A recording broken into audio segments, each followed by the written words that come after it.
Hello aspirants, 23 Feb की news items देख लेते हैं। द हिंदू न्यूज़पेपर से 10 न्यूज आइटम पिकअप की गई है, इनको हम डिटेल में देखेंगे। पहली न्यूज आइटम है केस अगेंस्ट अजहर सॉलिड। तो ये मसूद अजहर जो जेईएम जैश ए मोहम्मद जो एक टेररिस्ट ऑर्गेनाइजेशन है उसके चीफ है, इनके अगेंस्ट 1267 यूएन सैंक्शंस कमेटी है। तो वहां पे इनके अगेंस्ट सैंक्शंस लाने के लिए एक एप्लीकेशन डाला गया था, इंडिया ने पहले डाला था, जिसके ऊपर चाइना ने टेक्निकल होल्ड लाया और वो टेक्निकल होल्ड को भी बार बार एक्सटेंड करके फाइनली वो एप्लीकेशन ही लैप्स हो गया। अब फिर से एक एप्लीकेशन आया है in UN security council, this is by US.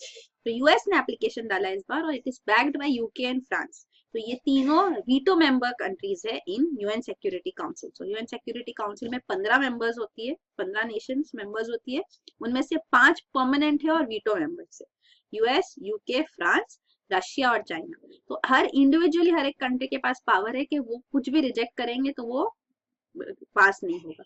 तो इसीलिए चाइना इसमें बार बार स्टे ला रही है and he is there in Pakistan. So China is supporting Pakistan actually.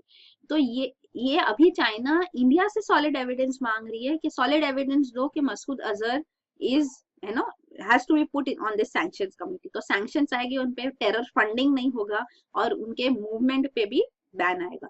तो ये इनिशिएटिव्स लेना है। तो इंडिया का रिस्पॉन्स ये है कि सॉलिड एविडेंस की जरूरत नहीं है। ये जो ऑर्गेनाइजेशन है which he heads Jaish e Mohammed, it is already in the 1267 sanctions committee. तो हेड को डालने में क्या प्रॉब्लम है? तो already there is evidence. Plus ये एप्लीकेशन भी यूएस ने डाला है, यूएस, यूके, फ्रांस सपोर्ट कर रहे हैं, तो why should India give justification and evidence? तो ऐसे रिस्पॉन्स दिया गया बाय इंडिया। तो एक्चुअली ये इंडिया और चाइना का बायलैटरल मीट था। तो इंडियन फॉरेन सेक्रेटरी जो है mister Jaishankar, he had visited, he is in Beijing, और बीजिंग में वहां अपने foreign minister counter part, foreign secretary counter part जो चाइना के, उनके साथ ये मीटिंग हुई, उसमें ये डिस्कस हुआ। और एक पॉइंट जो डिस्कस हुई वो मेजरली वो थी रिगार्डिंग द ट्रेड डेफिसिट। तो इंडिया और चाइना के बीच में ट्रेड डेफिसिट काफी ज्यादा हो गया है। मतलब इंडिया चाइना से एक्सपोर्ट बहुत करता है और इम्पोर्ट्स बहुत कम है। तो इसीलिए इंडिया के लिए वो बुरा है। तो ट्रेड डेफिसिट जो है, इतना पैसा जाता है, तो हमको चाहिए कि बैलेंस किया जाए। तो चाइना ने भी पहले प्रॉमिस कर चुके हैं कि जो ट्रेड बैरियर्स है आईटी इंडस्ट्रीज के लिए, फार्मास्यूटिकल सेक्टर के लिए, इंडिया से वो अगर ट्रेड करना चाहे चाइना के साथ, तो उन बैरियर्स को निकाला जाएगा। तो इंडिया इज एक्सपेक्टिंग कि इस पे कुछ एक्शंस लिए जाएंगे। ऑल्सो ये अग्री किया गया इस मीटिंग में कि जॉइंट इकोनॉमिक ग्रुप जो है which is headed by commerce ministers दोनों कंट्री के, वो इसको और डिटेल में डिस्कस करेंगे और स्टेप्स लिए जाएंगे, ये अश्योर किया गया है। अगला न्यूज आइटम है 3 lakh Indians in US at deportation risk. तो अभी एक यूएस प्रेसिडेंट डोनाल्ड ट्रंप की एडमिनिस्ट्रेशन ने और एक ऑर्डर इनिशिएट किया है। तो न्यू गाइडलाइंस आई है ये कि जो अनडॉक्यूमेंटेड इमिग्रेंट्स है यूएस में, उनको डिपोर्टेशन उनका किया जाए। तो ये है, मतलब 11 मिलियन अनडॉक्यूमेंटेड इमिग्रेंट्स है। 11 मिलियन मीन्स 1 करोड़ 10 लाख। तो ये यूएस में अनडॉक्यूमेंटेड इमिग्रेंट्स है from all over the world actually. तो वो यूएस सिटीजन नहीं है और वो वहां पे आए होंगे कोई भी पर्पज से, with a valid visa too, या with not a valid visa also, लेकिन वो वहां पे एक्सीड कर रहे अपना स्टे। वो कोई उनको ऑफिशियल डॉक्यूमेंट उनके पास नहीं है जो वैलिडिटी दे कि वो यहाँ रह सकते हैं यूएस में, तो उनको कहते हैं अनडॉक्यूमेंटेड इमिग्रेंट्स।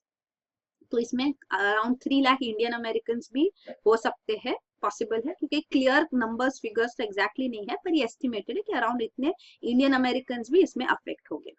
तो ये जो नए गाइडलाइंस है वो डिपार्टमेंट ऑफ होमलैंड सिक्योरिटी ने दिया है। तो इस मेमो में कहा गया है कि जो भी ये एलियंस कहे जाते हैं, मतलब he is not a citizen of India, that person is an alien. तो ये एलियन, इनको अगर कोई वजह नहीं है, ये एडमिटेड नहीं है यूएस में या पैरोल पे नहीं है इंडिया यूएस में, तो इनको अगर वो 2 साल तक कंटिन्यूअसली बिफोर दिस इनएडमिसिबिलिटी डिटरमिन करने से पहले अगर वो कंटिन्यूअसली यूएस में नहीं रह रहे हैं, तो इन सच एलियंस को रिपोर्ट किया जाए, स्टेप्स लिए जाए।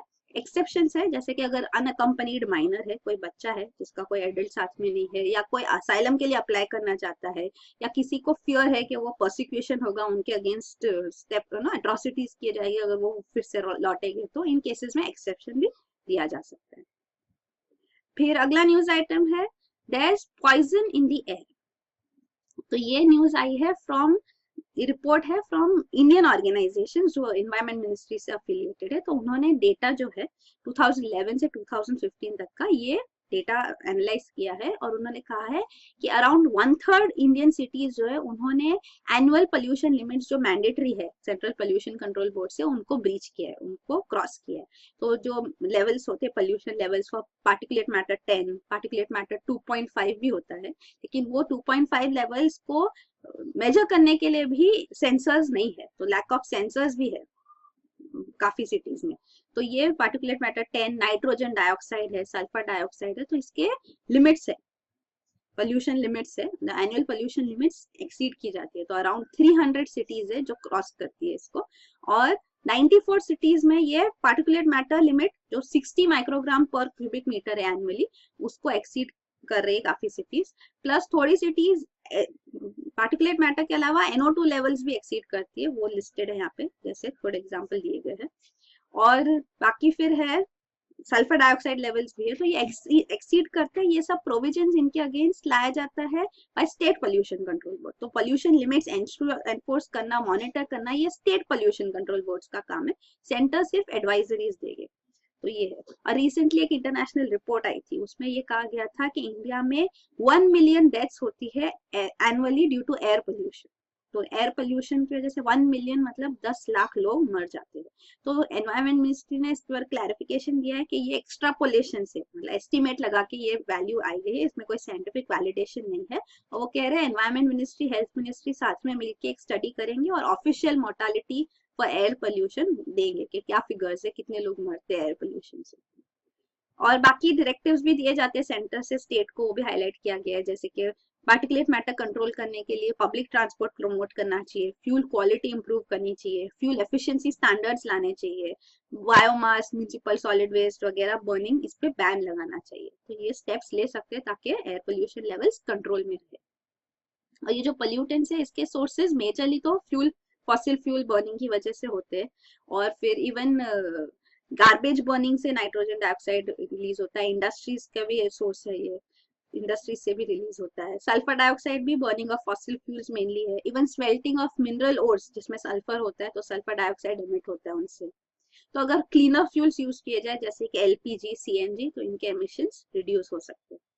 कार्बन मोनोऑक्साइड भी अगेन कंबस्शन में, फॉसिल फ्यूल्स कंबस्शन में एमिट होता है। बाकी इवन क्रिमेटोरियम्स जहाँ पे वुड जलाया जाता है तो कार्बन मोनोऑक्साइड एमिट होता है, बेकरीज में भी एमिट होता है। तो ये उनके सोर्सेज है। और एयर क्वालिटी इंडेक्स जो इंडिया ने लाई है, तो इसमें पोल्यूशन लेवल्स लिमिट्स लाए गए हैं और क्या लेवल्स है पोल्यूशन के, उस हिसाब से इंडिकेटर कहा जाता है कि एयर लेवल कैसे है। तो ये एयर क्वालिटी इंडेक्स है। तो पोल्यूशन विद इन लिमिट रखना है, ये central pollution control board mandatory provide करते हैं क्या लिमिट्स होने चाहिए हर एक पोल्यूटेंट के लिए। फिर अगला न्यूज आइटम है location norms soon for waste treatment plants. तो ये एनवायरमेंट मिनिस्ट्री और अर्बन डेवलपमेंट मिनिस्ट्री साथ में मिलकर गाइडलाइंस ला रहे हैं for solid waste to energy plants. तो ये प्लांट्स के सेटअप करने के लिए कोई मिनिमम डिस्टेंस प्रिस्क्राइब नहीं किया जाएगा कि रेसिडेंशियल एरिया से दूर होना चाहिए, पर एक बफर जोन क्रिएट करना होगा उनको, तो बाउंड्रीज सेपरेट की जाए वेस्ट प्रोसेसिंग फैसिलिटीज की पब्लिक जोन से। तो वो स्टेप्स लिए जाएंगे। ये गाइडलाइंस है, ड्राफ्ट गाइडलाइंस है, इसमें पब्लिक कंसल्टेशन होगा, इट्स ओपन है, तो उसके बाद फाइनलाइज किए जाएंगे ये गाइडलाइंस। पर उनके ऊपर ये solid waste to energy plants के ऊपर और भी प्रोविजंस हो गए कि जैसे वो ट्रीज प्लांट करे, ओडर फ्री टेक्नोलॉजी यूज करे, waste transport measures properly implement करे within this buffer zone also. फिर अगला न्यूज आइटम है navy frigate INS Betwa set up upright in Mumbai dockyard. तो INS बेतवा जो 4000 tons, 1 ton is 1000 kg, so 4000 ton की ये indigenously built guided missile frigate है। Frigate means the ship which is used by the navy. तो ये frigate जब यहाँ पे डॉक की गई मुंबई डॉकयार्ड में, तो ये ट्रिप हो गई। तो ये ट्रिप होने की वजह से जो ये गिर गई, तो इसको उठाने के लिए इतनी कैपेसिटी, जो प्रोविजंस थे, वो टेक्नोलॉजी और इक्विपमेंट्स इंडिया में थी नहीं। तो इसके लिए एक टेंडर इशू किया गया और ये रिजॉल्व मरीन ग्रुप को मिला और ये 20 करोड़ रुपीस के कॉस्ट पे इसको अभी फिर से अपराइट किया गया है।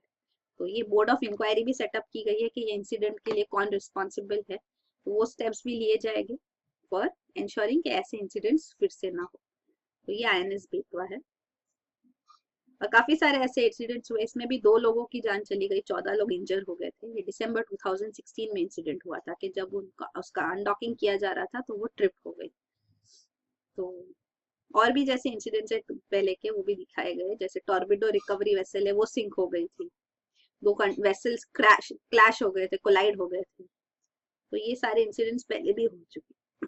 अगला न्यूज आइटम है Kashmir and internal affair EU team. तो यूरोपियन पार्लियामेंट के मेंबर्स है, members of European parliament MEP, ये विजिट पे है, उन्होंने विजिट किया है और उन्होंने अभी स्टेटमेंट दिया है कि जो ह्यूमन राइट्स वायलेशन है जम्मू एंड कश्मीर में उनको इंटरनली ही रिजॉल्व करना चाहिए, मतलब इंडिया में वो खुद ही रिजॉल्व करे।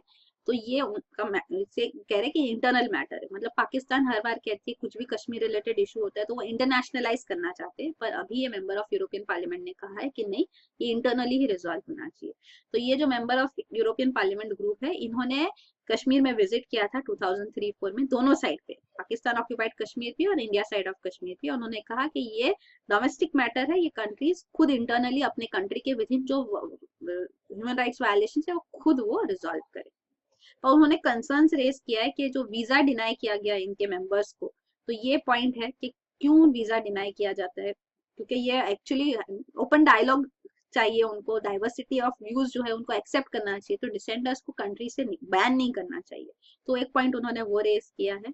तो और दूसरा उन्होंने कहा है कि जो एनजीओ के अगेंस्ट होम मिनिस्ट्री रिसेंटली जो एक्शन ले रहे हैं, FCRA रेगुलेशंस लाए जा रहे हैं, उनके लाइसेंसेस रिन्यू नहीं किए जा रहे, तो वो कह रहे हैं कि एनजीओ के अगेंस्ट क्यों रेस्ट्रिक्शंस लाए जा रहे हैं। रेस्ट्रिक्शंस और ब्लॉकिंग तो सिर्फ टेरर ऑर्गेनाइजेशंस का करना चाहिए, एनजीओ तो वेलफेयर के लिए वर्क करते हैं, वुमेन्स राइट्स, चाइल्ड राइट्स, तो वो फंडिंग लाते हैं यहाँ पे, उनका वेलफेयर लाते हैं, तो उनको क्यों ब्लॉक किया जा रहा है, तो वो एक्सप्लेन करो, वो इम्पोर्टेंट है, वो ये कह रहे हैं मेंबर्स ऑफ यूरोपियन पार्लियामेंट। और बाकी वो कह रहे हैं कि इंडिया EU में स्ट्रेटेजिक पार्टनरशिप लॉन्च हुई है 2004 में, पर वो कह रहे हैं इंडिया EU रिलेशंस को स्ट्रांग बनाने के लिए ह्यूमन राइट्स इश्यूज को रिजॉल्व करना काफी इंपॉर्टेंट है, जैसे it is an integral part of EU's foreign relations. तो वो हाईलाइट करे कि ह्यूमन राइट्स वायलेशंस भी नहीं होने चाहिए, वो टॉलरेट नहीं होते। फिर अगला न्यूज आइटम है Uganda to stop car imports. तो ये वाइस प्रेसिडेंट हमीद अंसारी, इन्होंने रवांडा विजिट किया, अब वो युगांडा में है, तो यहाँ पे भी उन्होंने अग्रीमेंट साइन किए, कॉपरेशन होगा इन vocational training, space technology, even peaceful use of atomic energy. तो यहाँ पे जो युगांडा के प्रेसिडेंट है, उन्होंने कहा कि इंडियन ऑटोमोबाइल मैन्युफैक्चरर्स को नोटिस पे लाया गया है, क्योंकि ये कंट्री चाहती है, युगांडा चाहती है कि ये जो असेंबल्ड ऑटोमोबाइल्स है वो इनका इंपोर्ट बंद किया जाएगा इंडिया से। वो चाहते हैं कि इंडियन कंपनीज यहीं पे मैन्युफैक्चरिंग करे, असेंबल्ड व्हीकल्स असेंबल यहीं पे करे, ताकि यहाँ पे भी जॉब क्रिएशन हो। तो जैसे इंडिया चाहती है मेक इन इंडिया हो, वैसे ये युगांडा चाहती है कि ये कंपनीज वहां आके काम करे ताकि यहाँ पे जॉब्स जनरेट हो। तो ये उनका डिमांड है, इसलिए वो इम्पोर्ट को बैन कर रहे हैं। और बाकी युगांडा और इंडिया का रिलेशन स्पॉइल हुआ था because of the regime of Idi Amin. तो ईडी अमीन एक जनरल, मिलिट्री जनरल थे, he had remove the government in power. तो गवर्नमेंट इन पावर को उन्होंने हटा के खुद अपने आप को प्रेसिडेंट डिक्लेयर किया था, और ये 1971 में हुआ था। और 1972 में काफी सारा जो एशियन पॉपुलेशन युगांडा में था उनको यहाँ से भगाया गया, उन काफी लोगों को मारा भी गया, इंडियन पाकिस्तानी सिटीजन यहाँ थे, और ये एफ्लुएंट कम्युनिटी थी, और इनका जो यहाँ पे रिसोर्सेज थे, प्रॉपर्टीज थी, उनको जब्त कर लिया गया। तो this was the economy. Actually ये शॉर्ट टर्म बेनिफिट तो हुआ उनको कि भाई प्रॉपर्टी मिल गई, बट लॉन्ग टर्म जो इकोनॉमी पर असर हुआ, because these were the economic drivers of the economy of Uganda. उनको ये जब हटा दिया गया तो वो लोग चले गए युगांडा छोड़ के, काफी लोग यूरोप में, काफी अलग अलग कंट्रीज में वो सेटल हो गया, और वहां पे उन्होंने प्रॉस्पर किया। तो इसका नुकसान युगांडा को ही हुआ, क्योंकि इकोनॉमी वहां पे फिर बाद में काफी सफर किया उन्होंने। तो अब ये नॉर्मलाइजेशन ऑफ रिलेशंस हो रहे हैं। तो जब इंडिया ने ये पॉइंट भी रेज किया तो उन्होंने कहा कि ये इशू युगांडा और UK वगैरह कंट्रीज के बीच में है, तो यहाँ पे ये कंट्रीज में ये सिटीजन्स रेसिडेंट है, और काफी लोग वापस भी आ रहे हैं, वो भी वो कह रहे हैं एग्जाम्पल देके, जैसे जय मेहता, मयूर माधवानी, ये लोग युगांडा में वापस भी आए हैं। तो अभी भी युगांडा में 30,000 इंडियंस है जो सेटल्ड है वहाँ पे, इंडियन ओरिजिन। तो यहाँ पे वो काफी सारा इकोनॉमी में इन्वेस्ट भी करते हैं, and they are the major payers of taxes to Uganda. तो this is an important community in Uganda presently, वो भी हाईलाइट किया गया। और ये प्रॉपर्टी जो उनकी जब्त की गई थी वो भी रिस्टोर की जाएगी, रिटर्न की जाएगी, ये भी अश्योरेंस दिए गए हैं। by the present president. तो ये है युगांडा यहाँ पे, रुआंडा, जहाँ पे पहले ये दो कंट्रीज में वाइस प्रेसिडेंट ने भी विजिट किया। ये मैप भी हमने डिस्कस किया है पहले। अगला न्यूज आइटम है TRAI told to review tariff plans. तो ये ऑर्डर आया है ट्राई को, telecom regulatory authority of India को, बाय द टेलीकॉम कमीशन। तो ये हाईएस्ट डिसीजन मेकिंग बॉडी है in the department of telecommunication. तो यहाँ से उनको कहा गया है कि रिव्यू किया जाए सारे मोबाइल टैरिफ प्लान जो है टेलीकॉम ऑपरेटर्स का, जो प्रमोशनल ऑफर्स आ रहे हैं उनको रिव्यू किए जाए। तो ये रीजन इसका ये है कि रेवेन्यू जो है टेलीकॉम सेक्टर का वो काफी कम हो गया है इन 2 क्वार्टर्स इन अ रो, मतलब जुलाई सितंबर क्वार्टर और अक्टूबर दिसंबर क्वार्टर, अक्टूबर टू दिसंबर क्वार्टर दोनों में टेलीकॉम सेक्टर के रेवेन्यू कम हुए हैं। और इसकी वजह से गवर्नमेंट अर्निंग्स भी कम हो रही है, मतलब गवर्नमेंट अर्न करती है, जैसे टेलीकॉम ऑपरेटर्स जब स्पेक्ट्रम यूज करते हैं, लाइसेंसिंग फीस देते हैं, तो गवर्नमेंट भी रेवेन्यू अर्न करती है। तो ये काफी इधर लॉस हो रहा है। तो इसका रीजन क्या है, टेलीकॉम सेक्टर क्यों फंक्शन नहीं कर रहा है? तो ये मोबाइल टैरिफ प्लान सब रिव्यू किए जाए। तो इनडायरेक्टली ये इंडिकेशन है ऑन रिलायंस जियो, कि रिलायंस जियो ने जो ऑफर्स लाए हैं उसकी वजह से काफी मार्केट जो है और टेलीकॉम सेक्टर जो है वो हिल गया है। तो ये जो ऑफर्स उन्होंने लाए थे कि फ्री वॉइस डेटा मिलेगा, voice and data services free होगी for the Reliance Jio customers जो है प्रेजेंट कस्टमर्स। तो ये सितंबर 2016 से इन्होंने लाया है। वो कह रहे हैं कि हम चार्ज करना शुरू करेंगे सब्सक्राइबर्स को फ्रॉम अप्रैल 2017। और जो ये सब्सक्राइबर्स वो कह रहे हैं अब तक हमारे 100 मिलियन सब्सक्राइबर्स हो चुके हैं, मतलब 10 करोड़ सब्सक्राइबर्स इन 170 डेज। तो ये उन्होंने अचीव किया है। और ये कह रहे हैं कि इनको, मतलब इन्होंने जो रोल किया स्कीम उसमें है कि 1 टाइम चार्ज आप पे करो 99 रुपीज और unlimited voice and data services आपको मिलेगी। और मंथली चार्ज होगा 303 फॉर 1 ईयर, 1 साल का 303 होगा पर मंथ ऐसे, और आपको फ्री सर्विसेज मिलेगी कंप्लीटली। तो ये प्रीडेटरी प्राइसिंग है। ऐसे काफी सारे जो बाकी ऑपरेटर्स है एग्जिस्टिंग वो कह रहे, प्रीडेटरी प्राइसिंग का मतलब है कि आप दूसरों का कंपटीशन खत्म करना चाहते हो, आप दूसरे जो आपके कंपटीटर्स है उनको खत्म करना चाहते हो। प्राइसेस आप इतने कम रखो कि आपको खुद को भी नुकसान होगा और आपके कॉम्पिटिटर्स को भी नुकसान होगा, और आप तब तक ये कम रखो, आप इतना कैपेसिटी हो आपके पास कि आप इतना कम रख सको इतने लंबे टाइम तक कि बाकी बिजनेसेस खत्म हो जाए, दे गो आउट ऑफ बिजनेस, और उसके बाद आप अपना प्राइसेस बढ़ाओ जितना चाहिए और आपको प्रॉफिट्स जो आपका लॉस हुआ है वो आप रिस्टोर कर सको अपना प्रॉफिट्स। तो वही ये इसको प्रीडेटरी प्राइसिंग कहते हैं। तो वो यही कह रहे हैं बाकी ऑपरेटर्स कि रिलायंस जियो प्रीडेटरी प्राइसिंग में इंडल्ज कर रही है, तो इनके अगेंस्ट स्टेप लेना चाहिए। अब टेलीकॉम कमीशन ने भी ट्राई को कहा है कि रिव्यू किया जाए सारे मोबाइल टैरिफ प्लान्स को। तो ऑफकोर्स इंडस्ट्री को अफेक्ट होगा, रिलायंस जियो के प्राइसेस कम हो गए तो बाकी कंपनीज को भी प्राइसेस कम रखना होगा। अगर नहीं रख पाते हैं तो काफी उनके सब्सक्राइबर्स चले जाएंगे, और रिलायंस जियो पैसा ही कम ले रही है तो टेलीकॉम सेक्टर के रेवेन्यूज डेफिनेटली कम हो गए। फिर अगला न्यूज आइटम है Roche can't hang on breast cancer drug, high court. तो ये दिल्ली हाई कोर्ट में केस चल रहा है। तो ये स्विट्जरलैंड की फार्मा कंपनी है रोश, तो उन्होंने उनको कहा कि आप ब्रेस्ट कैंसर ड्रग जो आपका है ट्रस्ट्यूजुमैब, तो इसके ऊपर आप पकड़ के रख नहीं सकते, मतलब ये पेटेंट खत्म हो चुका है, सेकेंडरी पेटेंट भी एक्सपायर हो चुका है पूरा। तो अब मतलब पेटेंट 20 इयर्स के लिए मिलता है और ये उनका एक्सपायरी हो चुकी है। तो अब वो अभी भी वो चाहते हैं कि जो जेनरिक ड्रग्स बन रहे हैं जो बायोसिमिलर्स कहे जाते हैं, तो ये जेनरिक ड्रग्स जो बना रहे हैं ये 3 कंपनीज को उन्होंने लाया है, बायोकॉन, माइलान और रिलायंस लाइफ। तो ये वो कह रहे हैं कि जब ये लोग ट्रस्ट्यूजुमैब सेल कर रहे हैं मार्केट में तो उनको नाम देना चाहिए कि बायोकॉन ट्रस्ट्यूजुमैब, माइलान ट्रस्ट्यूजुमैब। तो वो ये इंसिस्ट करे कि ऐसा होना चाहिए। वो कह रहे हैं कि ये बायोसिमिलैरिटी का एडवांटेज ले रहे हैं। तो बायोसिमिलैरिटी क्या होते हैं वो हम देख लेते हैं। ये ट्रस्ट्यूजुमैब जो ब्रेस्ट कैंसर ड्रग है ये हर्सेप्टिन करके उन्होंने रोश ने इसको सेल किया था। तो ये बायोसिमिलर्स जो होते हैं मतलब वो सिमिलर है, उनका बायोलॉजिकल इफेक्ट मेडिसिन का सेम है। तो ये सिमिलैरिटी जब प्रूव कर लेते हैं कि ये सिमिलर है तो उनको सारे जो क्लिनिकल ट्रायल्स टेस्ट होते हैं वो उनको नहीं करने पड़ते। मतलब कोई एक जेनरिक ड्रग मैन्युफैक्चरर ये प्रूव कर लेता है कि हमने जो ड्रग बनाया है वो जो ओरिजिनल पेटेंटेड ड्रग था, अब पेटेंट एक्सपायर हो गया है तो वो पेटेंटेड ड्रग से सेम ही है, इसके इफेक्ट सेम ही है। तो अगर ये प्रूव हो गया तो आपको सारे क्लिनिकल ट्रायल्स वगैरह फिर से नहीं करने होंगे।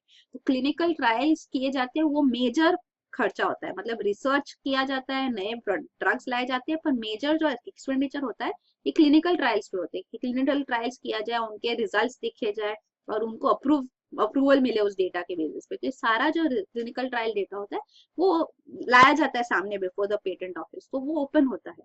तो ये बायोसिमिलैरिटी के लिए वो ये यूज करते हैं।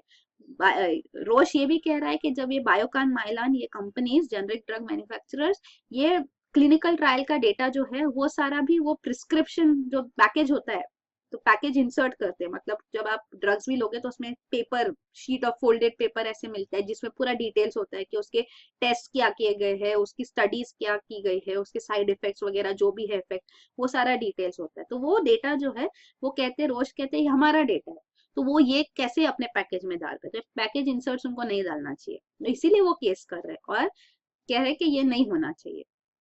तो इसके रिस्पॉन्स में बायोकान, माइलान कह रहे हैं कि ये हम अपना टेस्ट भी कर रहे हैं, इसमें सिर्फ आपका डेटा नहीं है और ये डेटा तो ओपन है, और ये जो पैकेज इंसर्ट्स हमने डाले हैं वो drug controller general of India ने अप्रूव किए, तो इसमें क्या दिक्कत होनी चाहिए, डेटा हम यूज कर सकते हैं, इट्स ओपन।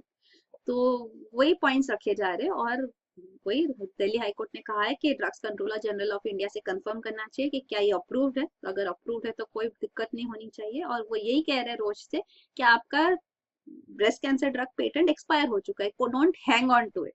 तो काफी टाइम हम देखते हैं कि कंपनीज अपना पेटेंट यूज नहीं करना चाहती, there is something called evergreening of patents, मतलब बार बार वो चाहते हैं पेटेंट उनके पास ही रहे। मैक्सिमम टर्म पेटेंट का होता है 20 साल का। तो ये सब प्रोविजंस है under the TRIPS, trade related intellectual properties का जो राइट्स के लिए जो एक्ट है under WTO, world trade organisation. तो उसमें ये प्रोविजंस है कि कैसे आप अपना पेटेंट कैसे लाना चाहिए और क्या क्या प्रोविजंस होने चाहिए। तो सारे WTO मेंबर कंट्रीज को वैसे अपने लॉज, पेटेंट लॉज बनाने होते हैं। तो ये आप देख सकते हैं, अगर पेटेंटेड ड्रग होता है तो काफी सारे कैंसर ड्रग्स भी पेटेंटेड है। ये ब्रेस्ट कैंसर के लिए जो हमने अभी डिस्कस किया, ट्रस्टुज़ुमैब है रोश का, तो ये भी सारे ड्रग्स है। तो इनका इनोवेटर प्राइसेस काफी हाई होते हैं, लैक्स ऑफ रुपीज में होता है। जब ये जेनरिक ड्रग्स बनते हैं तो वो काफी कम होते हैं, क्योंकि प्राइस जो है वो ड्रग मैन्युफैक्चरिंग का नहीं होता, पर उनके इन्वेंशन रिसर्च में जो खर्चा हुआ है वो ये यहाँ पे रिकवर करना चाहते हैं, इसीलिए उनको पेटेंट दिया जाता है। तो ये पेटेंटेड ड्रग्स जब ऐसे लाइफ थ्रेटनिंग डिजीजेस के लिए होते हैं तो इसमें गवर्नमेंट के पास राइट्स है कि वो कंपलसरी लाइसेंस भी इशू कर सकती है। मतलब अगर रीजन ये हो सकते हैं कि रीजनेबल रिक्वायरमेंट्स होनी चाहिए, पब्लिक सेटिस्फाइड नहीं है या प्राइसेस अनअफोर्डेबल है, तो उन केसेस में जब कंपलसरी लाइसेंस गवर्नमेंट इशू करेगी तो कोई एक जेनरिक ड्रग मैन्युफैक्चरर भी वो पेटेंटेड ड्रग मैन्युफैक्चर करके सेल कर सकता है एट रीजनेबल प्राइसेस, और उनको पेटेंट होल्डर का परमिशन भी, कंसेंट लेने की भी जरूरत नहीं, while the patent is in force, मतलब वो 20 साल के पेटेंट पीरियड के अंदर ही। तो ये कंपलसरी लाइसेंस पावर भी गवर्नमेंट्स के पास होता है। तो इंडिया में भी ये फर्स्ट टाइम यूज किया गया इन 2012 इन फार्मास्यूटिकल सेक्टर। तो ये बेयर जो जर्मन कंपनी है उसका ड्रग है नेक्सावार, तो इसका कंपलसरी लाइसेंस नैटको को दिया गया था। तो ये एक केस था। फिर और एक इम्पॉर्टेंट केस है नोवार्टिस का, ग्लिवेक का केस। तो Glivec is a blood cancer drug. तो ये नोवार्टिस ने इसके लिए पेटेंट एप्लीकेशन फाइल किया, मिला, उसके बाद उन्होंने फिर से 2005 में जब ये पेटेंट एप्लीकेशन फाइल किया तो इसको अपोज किया गया। तो ये जो पॉइंट था इस पे उन्होंने केस किया, क्योंकि generic drug makers, generic drugs यहाँ मैन्युफैक्चर किए जा रहे थे। तो ये जो केस था ये एवरग्रीनिंग ऑफ पेटेंट्स के लिए वो स्टेप्स ले रहे थे। तो नोवार्टिस ने हाई कोर्ट्स में भी केसेस फाइल किए, इवन जो इंटेलेक्चुअल प्रॉपर्टी एपेलेट बोर्ड्स है उधर भी केसेस इनके गए, और finally even in the supreme court case गया and it has been rejected by the supreme court. Novartis को पेटेंट नहीं दिया गया। तो उन्होंने कहा सेक्शन 3D जो है पेटेंट का उसके अंदर ये फुलफिल नहीं करता, जो आप जेनरिक आप जो मॉडिफिकेशन कर रहे हो उससे कोई इनोवेशन नहीं है उसमें, तो वही कुछ चेंज कर दिया तो उससे ड्रग थोड़ा चेंज हो गया, तो मतलब वो नया ड्रग है। तो जो सेक्शन 3D है इंडियन पेटेंट एक्ट का, उसके अंदर मतलब सिर्फ एक डिस्कवरी किया, नया फॉर्म बनाया ड्रग का, जिससे कोई एनहांसमेंट नहीं हो रहा, उसकी एफिकेसी, उसके यूज का कोई एनहांसमेंट नहीं हो रहा है, तो उसको एक न्यू डिस्कवरी, न्यू प्रॉपर्टी नहीं माना जाएगा, उसको पेटेंट नहीं दिया जाएगा। तो ये उन्होंने कहा है। तो ये इंडियन पेटेंट एक्ट का प्रोविजन है, तो इसीलिए उनको पेटेंट नहीं दिया गया। तो ये इंडियन पेटेंट एक्ट 1970 का था, तो इसको काफी बार अमेंड किया गया to make it TRIPS compliant. तो ट्रिप्स जो है WTO मैंडेटेड है, तो इसके अंदर फिर प्रोसेस और प्रोडक्ट पेटेंट्स दोनों देने होते हैं। प्रोसेस पेटेंट होता है कि नया प्रोसेस कुछ यूज किया है, भले प्रोडक्ट वही हो या कुछ भी हो, तो प्रोसेस के लिए पेटेंट देना होता है कि इनोवेटिव प्रोसेस है। और प्रोडक्ट पेटेंट जो होता है मतलब कि नया प्रोडक्ट बना है तो उसके लिए पेटेंट दो। कोई भी प्रोसेस यूज करके, नॉन प्रोसेस यूज करके भी अगर आपने नया कुछ प्रोडक्ट बनाया, उसका यूज फाइंड किया है, तो वो पेटेंट किया जाएगा। तो प्रोडक्ट एंड प्रोसेस पेटेंट दोनों देना चाहिए। तो इंडिया ने भी अपने लॉज ट्रिप्स कंप्लायंट किए। टर्म ऑफ पेटेंट 20 इयर्स है, वो भी लाया गया है। कंपल्सरी लाइसेंसिंग पे जो लिमिटेशन है वो भी इम्प्लीमेंट किए गए हैं। तो जो वेस्टर्न कंट्रीज वो कई बार ये क्लेम करती है कि ट्रिप्स कंप्लायंट नहीं है इंडिया के पेटेंट लॉज, पर हमने काफी अमेंडमेंट्स करके इसको ट्रिप्स कंप्लायंट किया है। ये लेटेस्ट अमेंडमेंट जो 2005 का था, तो इसमें प्रोडक्ट पेटेंट भी इंट्रोड्यूस किया गया। पहले सिर्फ ये प्रोसेस पेटेंट था, तो अभी प्रोडक्ट पेटेंट भी है, तो वही है। फिर ये बाकी जो पेटेंट्स एक होता है, बाकी जो कॉपीराइट्स इंडस्ट्रियल डिजाइन होते हैं, तो इसके लिए भी एप्लीकेशन कर सकते हैं। तो पेटेंट तो 20 साल के लिए होता है, इसके ऊपर एनुअल फी देना होता है। और ये कोई भी technical enhancement, unique useful feature कुछ लाया गया है तो उस पर पेटेंट लाया जा सकता है। और पेटेंट के लिए अप्लाई करना होता है before launching the product in the market. Industrial design मतलब कोई नया डिजाइन, अपीयरेंस या ऑर्नामेंटल यूज, एस्थेटिकल अपीयरेंस, कुछ इंडस्ट्रियल डिजाइन ऐसे कुछ किया है तो उसके लिए भी पेटेंट लाया जा सकता है। वो भी लॉन्च करने से पहले पेटेंट अप्लाई करना होता है। तो ये जो है ये 10 इयर्स प्रोटेक्शन होता है। मतलब इंडस्ट्रियल डिजाइन अप्रूव किया जाता है, पेटेंट नहीं। पेटेंट अलग होता है, industrial design is just the design, appearance जो है ऐसा कुछ चेंज किया उसका। तो ये 10 ईयर प्रोटेक्शन मिलता है इंडस्ट्रियल डिजाइन के लिए, और इसका भी रिन्यूअल फीस होता है। कॉपीराइट जो है ये लिटरेरी वर्क्स के लिए होता है, मतलब कोई बुक लिखा है, poetry, music, films, photography etcetera, कोई आर्ट वर्क पे। तो ये जो है इसका कोई एप्लीकेशन टाइम नहीं होता, आप कभी भी अप्लाई कर सकते हैं इसके लिए कोई फीस नहीं रिक्वायर्ड है, कोई रजिस्ट्रेशन मैंडेटरी नहीं है। उसको वर्ल्ड वाइड प्रोटेक्शन मिलता है for the life time of the creator and 60 years after him. तो इतना इसको प्रोटेक्शन मिलता है कॉपीराइट्स को। ये है। फिर अगला न्यूज आइटम है 7 अर्थ लाइक प्लैनेट स्पॉटेड। तो ये लास्ट न्यूज आइटम है। तो ये एक ड्वार्फ स्टार है, छोटा स्टार है, ट्रैपिस्ट 1। तो ये ट्रैपिस्ट 1 39 लाइट ईयर्स अवे है सन से, और ये जुपिटर के साइज जितना स्टार है। और इसके अराउंड 7 अर्थ साइज प्लैनेट्स स्पॉट किए गए हैं बाय द साइंटिस्ट। तो इसको एक्सोप्लैनेट्स कहते हैं, मतलब planets beyond our solar system. तो ये एक्सोप्लैनेट्स हैबिटेबल जोन में है स्टार के, मतलब ये टेरेस्ट्रियल प्लैनेट्स है, और इसमें टेम्परेचर्स लो है। तो ये लिक्विड वाटर यहाँ पे प्रेजेंट हो सकता है, उसकी पॉसिबिलिटी है। तो इसकी अभी इन प्लैनेट्स की क्लाइमेट और केमिकल कंपोजिशन की डिटेल स्टडी की जाएगी, और ये एस्टिमेट लगाया जाएगा कि क्या यहाँ पे लाइफ है। और अगर इन प्लैनेट्स पे लाइफ है तो साइंटिस्ट कह रहे हैं कि एक डेकेड में, मतलब 10 साल में ये पता चल जाएगा। तो ये नई डिस्कवरी हुई है, नए प्लैनेट्स डिस्कवर हुए। ये प्लैनेट्स का ऑर्बिटल पीरियड है वो काफी कम है, मतलब जो टाइम लगाते हैं वो एक रेवोल्यूशन करने को अपने स्टार्स के अराउंड, तो वो काफी कम है। तो इन अर्थ का जैसे है तो 365 डेज लगता है एक रेवोल्यूशन करने को, इनको 4 दिन, 6 दिन, 8 दिन ऐसे क्विक ऑर्बिटल पीरियड है इनका। तो ये सारे डिटेल्स आए हैं। ये है इलस्ट्रेशन, एक ट्रैपिस्ट 1 स्टार है जो ड्वार्फ स्टार, और इसके ये 7 प्लैनेट्स। तो यही है आज के न्यूज आइटम्स। Thank you.